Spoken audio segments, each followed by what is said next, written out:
Hello, my name is Sonya, and I'm with Sonya's Quilts and Embroidery, and I only do videos when I have something that I think people will benefit from. And I have discovered the best way to stabilize lightweight fabrics for making quilts. I do this all day, every day, and I've tried many different things on how to stabilize lightweight fabrics for quilt tops. I do baby quilts. I do king size quilts. I do memory quilts. People have sent me 3 blouses that belong to their mother, and I've taken those 3 blouses and I have why my camera is shaking so bad? Maybe because it's cold. It's cold in North Alabama today. But anyway, maybe take my hands off. And I have been appliquing quilt squares for almost 2 years myself, and I have hired it outdone. I've hired people to do it for me for about 4 years now. So I have went through many different ways of trying to get the perfect applique on lightweight fabric. It's not easy. I've tried the sticky spray, the spray adhesive. That's expensive. It's not expensive if you do it one time a day. But when you are appliquing 30 quilt squares per day, that can will not last through, it might last through 30, but that will be about it. So and you have to use a stabilizer anyway to spray it on. So I've just omitted the spray adhesive step. The spray adhesives, you can get it with a 40% off coupon sometimes at Joann's or Hobby Lobby, but it's still pricey. It's like $18 a can for regular price, so 40% off is still expensive, and it's expensive if you have to buy 5 cans to last you a week. So you have to use a stabilizer anyway, and so I'm just going to omit the sticky spray.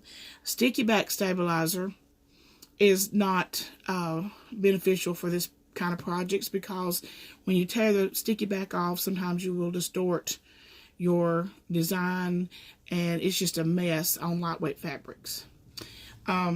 This is an example of something that I've been doing lately. I've had to do several of these snowflakes, and if you ever try to applique on lightweight fabrics, you know that it tends to want to pull. Even if you've got it hooped in good and tight, it wants, when it is appliquing, as the needle's going in and back and forth and zigzagging and satin stitch, it starts pulling from all the sides, and it is a mess. It does not look good. As you can see, mine is perfectly flat. It doesn't have any pulls in it, drawing it from no pleats from the points where it's been trying to draw it in. Okay, and how I do this, and I've tried many different ways, but just this year, I discovered, it just came to me in a dream, like a lot of things do, and we used to pin it. Once we would get our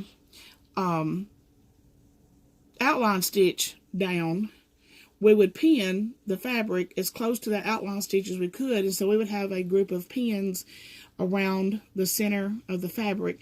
I always cut my fabric at 13 inches. It's the most beneficial size to get out of a piece of 42-inch fabric without the selvages is 13-inch squares. And so your applique is, in the center here.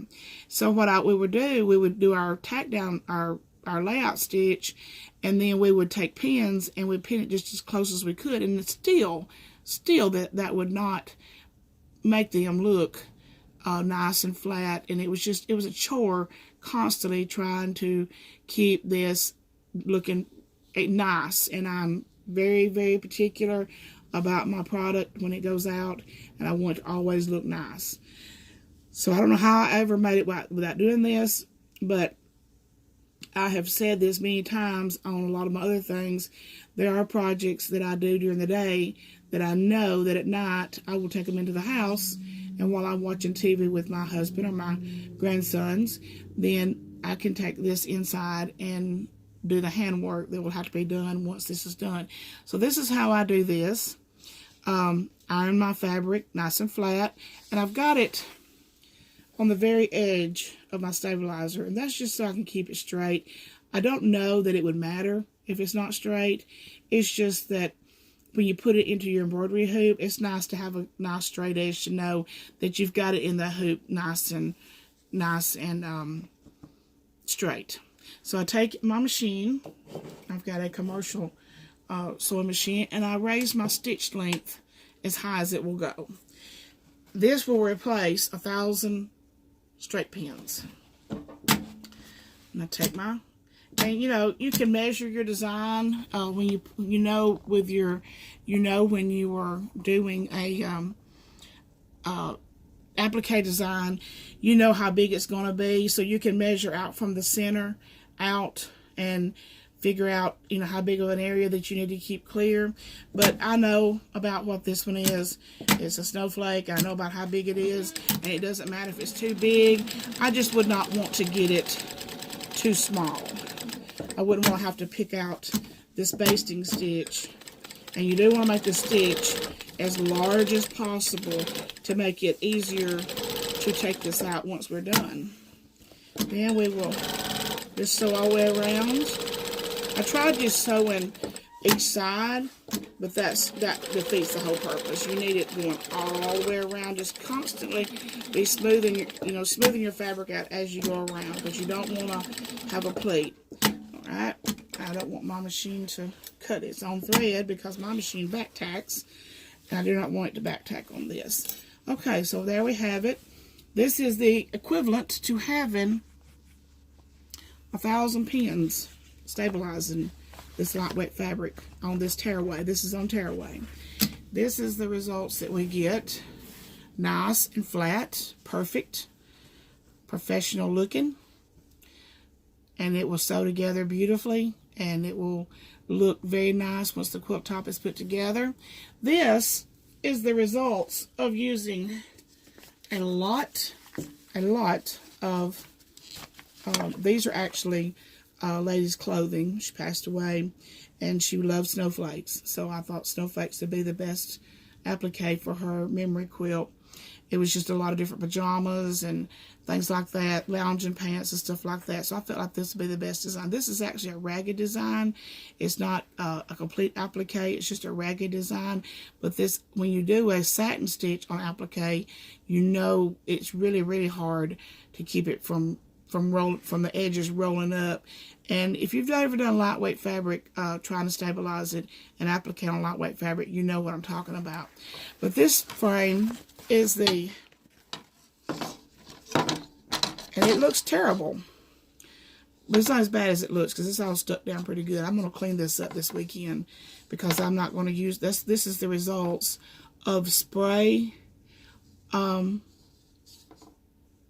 adhesive.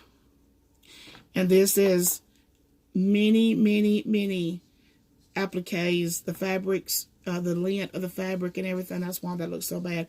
But this is many cans of spray adhesive. This is an expensive mess.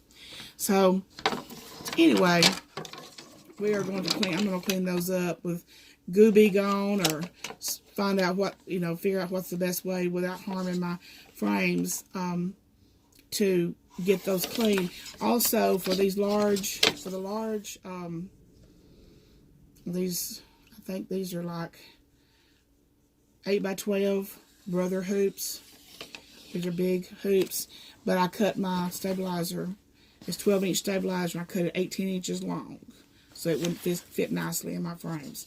And then once you get your item appliqued, you can just take it and it tears away nice. And bigger stitches makes it a little harder for it to tear away, but you can also just, clip your threads every so often, and you use a seam ripper and just pull those threads out. And then once you get all of your threads pulled out, like I said, this is a project that I would do up several of these, and my husband is home on the weekends, and this is something I don't like to sit and just watch a movie. I like to have something to do. Always busy. But once you get your threads pulled out,